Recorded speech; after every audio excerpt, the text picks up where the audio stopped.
आज म तपाईहरुलाई एकजना हाम्रो 74 इयर्स ओल्ड लेडी दरमदिनबाट नि नाम के भन्नुस् त सुमित्रा प्रधान दरमदिनबाट हामीले म तपाईको माझमा लिएर आइरहेको छु। उहाँ चाहिँ फ्यु डेज ब्याक चाहिँ स्ट्रोकले गर्दाखेरि चाहिँ व्हीलचेयरमा आउनु भएको थियो, हात पनि चलाउनु सक्नु भएको थिएन। उहाँको चाहिँ लेफ्ट साइड प्यारालाइसिस स्टेजमा हुनुहुन्थ्यो। आज अब after few days of rehabilitation हेर्नुस् त पेशेन्ट कति खुसी हुनुहुन्छ, ह्याप्पी। अब हात पहिला उहाँको नचल्ने हात हेरौँ त, नचल्ने हात कुन थियो?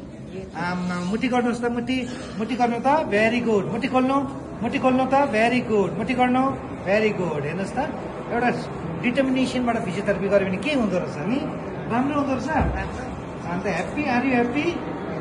हिँडेर देखाउनुहोस् त, हिँडेर हात चलाउँदै हिँड्नु। Effort of neurophysiotherapy in treating CVA stroke cases.